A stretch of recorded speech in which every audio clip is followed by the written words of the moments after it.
اهلا وسهلا بكم يا اصدقاء في فيديو جديد. انا سلمى حجاج ودي قناتي التحفه تحفه. ناس كتيره بتسال ليه لحد دلوقتي ما حققتش مبيعات، وبيجي لي رسائل انا لحد دلوقتي رفعت 100 تصميم، انا لحد دلوقتي رفعت 86 تصميم وهكذا، ولسه ما عنديش اي مبيعات او اي ارباح في مجال الطباعه بالطلب.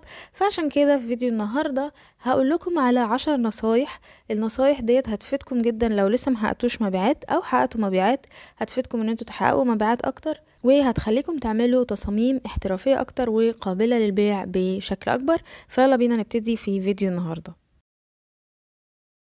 واول نصيحة معانا هي ان مش اي تصميم ينفع يبقى تصميم طباعة بالطلب. التصاميم اللي قدامكم ديت بالرغم ان هي قد تكون تصاميم كويسة، تنفع مثلا كتصميم للوجو، او ممكن مثلا تنفع كتصميم على مجلة او على فلاير، بس مش معنى ان التصميم دوت تصميم حلو او الاليمنت او العنصر دوت عنصر كويس ده معناه ان انا اخد العنصر دوت واحطه على تيشيرت او احطه على مج او احطه على شنطة واقول اكيد الناس هتشتريه. وده بيكون غالبا خطأ المبتدئين او الناس اللي في البدايه بيسمعوا عن المجال بتاع الطباعه بالطلب ويسمعوا عن الارباح ويتخيلوا بقى كل منتج الربح منه كام، فبيبقوا عايزين يعملوا عدد كبير جدا من التصاميم، فللاسف مش بيكون عندهم خبره في مجال التصميم نفسه، فبياخدوا اي عناصر وخلاص، سواء كانت عناصر جاهزه او حتى عناصر هم اللي عاملينها وبيحطوها على تيشيرتات. فاول نقطه او اول نصيحه هي ان مش شرط ان يكون العنصر دوت حاجه شكلها حلو ان انا على مجرد ما احطه على تيشيرت او احطه على منتج المنتج دوت هيتباع. قد يكون دوت لا يليق اصلا بان هو يطبع على تيشيرت. تاني نصيحة هي مش لازم التصميم يكون معقد عشان يتباع. التصاميم اللي نقدر نقدمها في الطباعة بالطلب عشان تطبع على تيشيرتات او تطبع على حاجات تانية ممكن تكون اكتر من حاجة. اول حاجة ممكن التصميم يكون عبارة عن شكل جرافيك فقط وبرضه يتباع. تاني حاجة ممكن يكون التصميم عبارة عن كتابة فقط. في تيشيرتات كتيرة جدا بتتباع على امازون ومحققة ارباح رهيبة وهي بس مجرد كتابة. وتالت نوع نقدر نقدمه وهو التصاميم اللي بتكون عبارة عن ميكس او مزيج ما بين الكتابة والشكل او العنصر او الشكل الجرافيك او الاليمنت، وديت بتحتاج ان احنا نعملها بشكل احترافي عشان التصميم بتاعنا ما يبقاش زحمة لما نيجي نمزج بين الشكل والكتابة. لكن اللي انا عايزة اقوله ان مش لازم التصميم يبقى معقد ومليان الوان ومليان كل حاجة احنا عارفينها والكتابة يبقى عليها ظلال وافكتات عشان التصميم دوت يتباع. بالعكس التصميم لما يبقى مزعج التصميم دوت مش هيتباع لما يكون زحمة ونشاز وفيه الوان كتيرة. وده ياخدنا للنصيحة الثالثة وهي الخطوط. كل خط بيدي إحساس معين أو شكل معين. أول حاجة بس عايزين نقولها إن الخط الأفضل إن احنا نستخدمه إن هو يكون نوعا ما سميك ويكون كبير إلى حد ما عشان يكون واضح على التيشيرت بتاعنا أو واضح على المنتج اللي احنا عايزين نطبع عليه التصميم بتاعنا. تاني حاجة إن الخط احيانا بيكون بيعبر عن شعور ما. في خط يحسس الانسان ان الجملة المكتوبة ديت كده جملة فاني ومضحكة ولذيذة، في خط تاني يحسس الانسان بالجدية، وفي خط تاني ممكن يحسس الانسان بنوع من انواع الرعب، زي مثلا الطريقة اللي بيتكتب بيها الكلمات لما يكون في حاجة مرعبة او حاجة ليها علاقة بحاجة مخيفة وهكذا. وتقدروا تحملوا خطوط مجانية وتختاروا بين مجموعات متنوعة من الخطوط، أكتر من 1000 خط مجاني عن طريق جوجل فونتس. واتكلمنا عن جوجل فونتس في الفيديو دوت، هسيب لكم الرابط بتاعه تحت في صندوق الوصف وفوق هنا، تقدروا ترجعوا له وتحملوا خطوط مختلفة. كمان تقدروا تشوفوا خطوطي المفضلة من جوجل فونتس اللي أنا بحبها عن طريق الرابط برضو الموجود تحت في صندوق الوصف في البوست دوت على المدونة، مجمع لكم مجموعة من الخطوط المفضلة. فزي ما اتفقنا ان الخط لازم يكون الى حد ما يكون واضح ويكون مقروء، اللي يشوف التيشيرت او اللي يشوف التصميم بتاعكم يعرف يقرا ايه الكلام المكتوب عليه. خلي بالكم ان الناس لما بتدخل على اي موقع طباعه بالطلب عشان تشتري او تعمل شوبينج وبيتصفحوا كده بين التيشيرتات المختلفه، تقريبا كل تيشيرت بياخد منهم يعني ثانيتين الى 3 ثواني عشان يشدهم او يجذبهم التيشيرت دوت. فلو الكتابه بتاعتكم اصلا بخط غير واضح او بخط صغير جدا او بخط رفيع جدا مش باين، التيشيرت مش هيجذب اصلا ولا هيلفت انتباه العميل اللي داخل يشتري التيشيرت. ورابع نصيحة معانا وهي حاولوا تعملوا شغل أصلي وشغل حقيقي فيه لمساتكم الخاصة. للأسف الناس لما بتحاول تدخل في المجال دوت بيحاولوا يعملوا أي تصاميم وخلاص، وبالتالي الأي تصاميم وخلاص ديت مش بتلاقي قبول عند الجمهور ومش بتلاقي قبول عند العملاء وما حدش بيشتريها.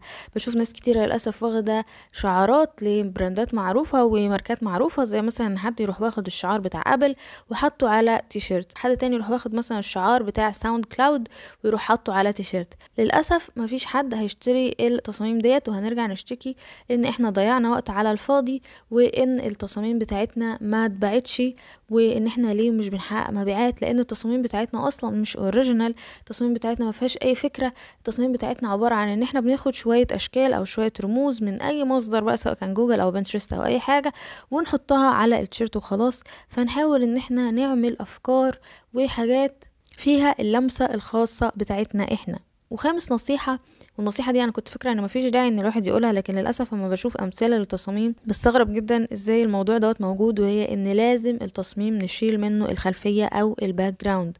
التصميم لازم لما نيجي نرفعه على المنتج بتاعنا يكون PNG بخلفية شفافة، الجودة بتاعته تكون جودة كويسة، وأهم حاجة نشيل الخلفية.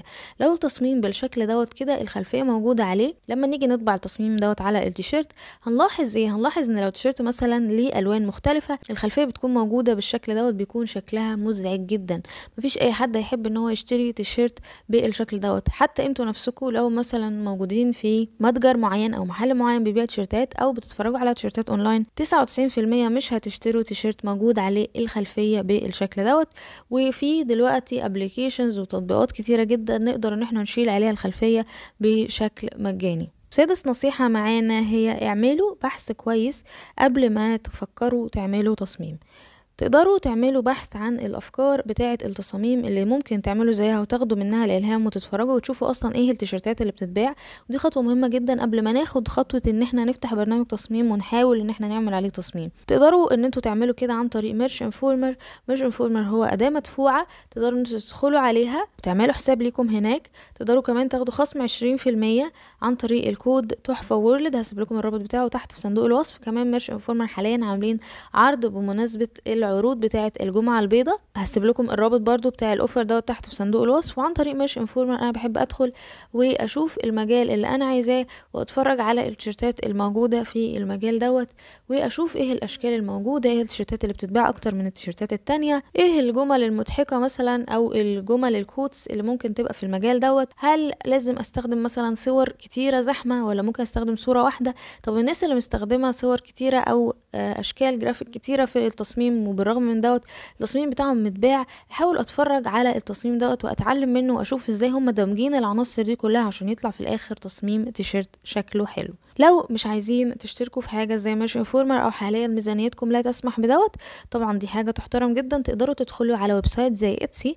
واتسي بقى فيه منتجات كتيره جدا. تقدروا تكتبوا في السيرش المجال اللي انتوا حابين تعملوا تصميم فيه وتكتبوا جنبها كلمة تيشيرت. تقدروا مثلا تكتبوا كلمة فريلانسر تيشيرت، لو انا مثلا عايزة اعمل تيشيرتات موجهة للناس الفريلانسرز، وهكتب فريلانسر تيشيرت هيطلع لي كل النتائج ديت، اقدر ان انا اتفرج عليها واخد منها الالهام، اشوف ايه الخطوط اللي مستخدمينها في التصميم، ايه التيشيرتات اللي متباعة اكتر من تيشيرتات تانية. طبعا كل ما التيشيرت يكون واخد ريفيوز او واخد مراجعات، ده معناه ان التيشيرت دوت تم بيعه بالفعل، وديت ناس داخلة كاتبة مراجعات ورأيها في التيشيرت ده. النصيحة اللي بعد كده وهي خدوا وقتكم عشان تعملوا تصميم كويس. المشكلة اللي بتواجه اغلب الناس حاليا ان هم بيكونوا لسه بادئين في المجال ومستعجلين وعايزين يعملوا مبيعات بعدد كبير وخلاص، فبيكونوا عايزين يعملوا اكبر عدد تصميم ممكن. لكن للأسف لما مش بنشتغل على الحاجة بضمير وبنبذل فيها جهد بيطلع عندنا تصميم سيء. مفيش اي تصميم هياخد ثانية او ثانيتين ويبقى كده انا عملت تصميم. يعني مش معقولة اجيب صورة من على الانترنت وبس اشيلها الخلفية واحطها على التيشيرت واتوقع ان التيشيرت دوت هيتباع، لان انا ما عملتش اصلا اي مجهود يذكر في الموضوع دوت. ده طبعا غير نقطة ان اصلا التصميم دوت مش بتاعي ويعتبر كأن انا كده سرقاه. لما تبذلوا جهد في ان انتوا تعملوا تصاميم حلوة، لما تبذلوا جهد في ان انتوا تشوفوا اصلا التصاميم دي بتتباع ولا لا، لما تبذلوا جهد في ان انتوا تذاكروا كويس ايه اشكال التصاميم الحلوة اللي الناس بتحب تشتريها في المجال دوت، ساعتها لما تقعدوا تعملوا تصميم هتلاقوا افكار حلوة تعملوها وهتطلعوا بتصاميم شكلها حلو، والتصاميم ديت هيتم بيعها وهتاخدوا منها ارباح. وتامن نصيحة وهي ما تتعارضش مع النصيحة اللي فاتت، وهي ان ما تحسوش ان الموضوع صعب بزيادة ومعقد. زي ما الموضوع محتاج دراسة ومحتاج جهد، كمان الموضوع مش معقد للدرجة دي. يعني انا النهاردة عايزة اعمل مجموعة تصاميم للطباعة بالطلب. اول حاجة هفكر في المجال اللي انا عايزة اعمل عنه التصاميم ديت، او النيش اللي انا عايزة اعمل عنه التصاميم ديت. اخترت نيش معين، هتفرج على تيشرتات في المجال دوت وهاخد منها الالهام، وبعد كده هحط مثلا 5 أو 6 افكار لتصاميم انا عايزة اعملها، وهفتح برنامج التصميم اللي انا بستخدمه وابدأ اعمل التصميم بتاعي. حاول انا اختار خطوط تكون لطيفة ومقروءة، وكمان احاول انا اختار اشكال جرافيك كويسة والكواليتي بتاعتها كويسة، وكمان احاول انا اطلع بتصميم من غير خلفية، تكون الخلفية بتاعته شفافة وجودته تكون عالية عشان لما يطبع يكون التصميم كويس.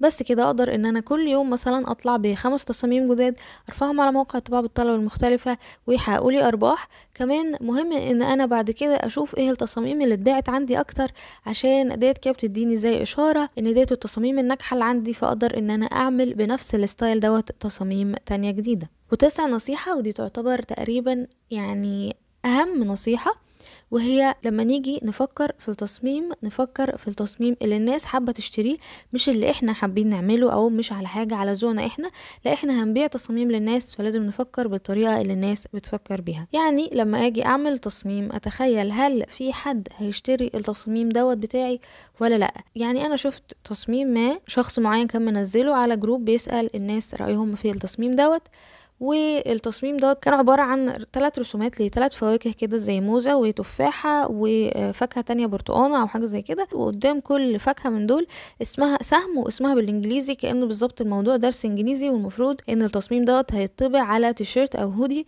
للاطفال. فلما الشخص دوت خد رأي الناس ايه رأيكم في التصميم، فطبعا الناس قالوا له اعتقد ان محدش هيحب انه يشتري تصميم مرسوم عليه زي درس الانجليزي دوت. وللاسف الشخص كان مقتنع جدا برأيه وبيقول لا اكيد في اهالي هيحبوا ان هم يشتروا لاولادهم التيشيرت دوت.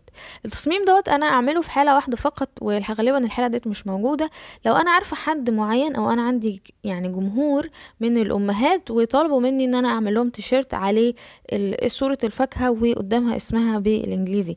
لكن غير كده لما نيجي نفكر في الموضوع اكيد محدش لما يكون مثلا في ستور او يكون في متجر او يكون في المول وبيتفرج على التيشيرتات مش هيبقى حابب ان هو يشتري لابنه تيشيرت مرسوم عليه موزة قدام مكتوب بنانا ومرسوم عليه برتقانة ومكتوب قدامها اورنج وهكذا. اكيد الاطفال نفسهم هيكونوا حابين يشتروا تيشيرتات عليها تصاميم مختلفة، حاجات فوني اكتر، حاجات مبهجة اكتر، حتى اهليهم هيكونوا حابين ان هم يجيبوا لهم هدوم شكلها احلى وشكلها مميز اكتر. فلازم نفكر قبل ما نعمل التصميم، هل التصميم دوت في حد هيشتريه ولا محدش هيشتريه؟ طب لو في حد هيشتري التصميم دوت هيشتري التصميم بتاعنا ليه؟ طب الشخص اللي هيشتري التصميم بتاعنا دوت ايه الحاجات اللي بيحبها او ايه الحاجات اللي مهتم بيها، فنبدأ على هذا الاساس نعمل التصاميم بتاعتنا. وعشان نصيحة هي لو التصميم اللي احنا عاملينه من الاساس سيء، مفيش اي حاجة هتخلي التصميم دوت يعمل مبيعات.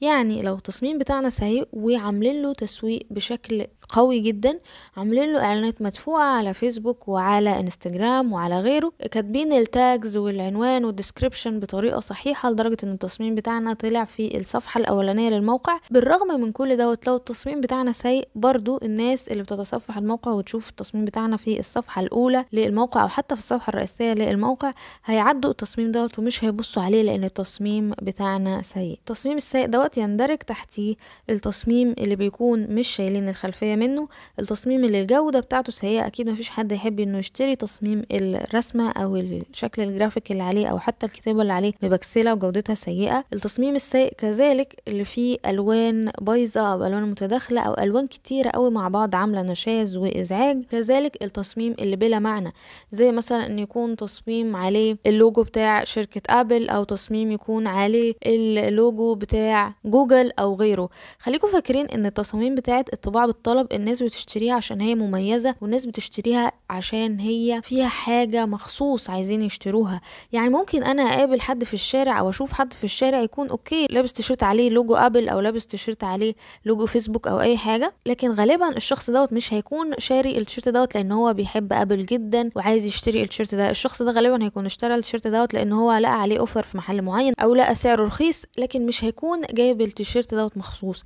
الحاجات اللي بتتباع في الطباعة بالطلب هي حاجات مميزة، وده اللي بيدفع الناس ان هم يشتروها، يدخلوا يدوروا عليها لان هي تصاميم معمولة بشكل مميز وبشكل مختلف عن الحاجات اللي موجودة في الاسواق المحلية او المحلات اللي موجودة حواليهم. فعشان كده اهم حاجة ان التصميم بتاعنا ميبقاش اي تصميم والسلام، ميبقاش اي تصميم وخلاص. وزي ما قلت لكم لو التصميم من البداية اساسا سيء فمفيش اي حاجة هتنقذ التصميم دوت، حتى لو عاملين بقى مليون تصميم، حتى لو عاملين 88 تصميم ورفعناهم على الويب سايت بتاع الطباعة بالطلب، مفيش اي حاجة هتنقذ التصميم ديت لان هي تصاميم سيئة. حتى لو سوقنا ليها، حتى لو عملنا بيج انستجرام وقعدنا نحاول نبيع التصميم ديت، مفيش حاجة للأسف هتنقذ التصميم دوت، حتى لو التصميم زي ما قلنا ظهر في محركات البحث او ظهر في الصفحة الرئيسية للموقع. ودول كانوا 10 نصايح عشان نحقق مبيعات في الطباعة بالطلب، و10 نصايح لازم نفتكرهم لما نيجي نعمل اي تصميم، نشوف هل احنا مطبقين ال10 نصايح دول ولا لا.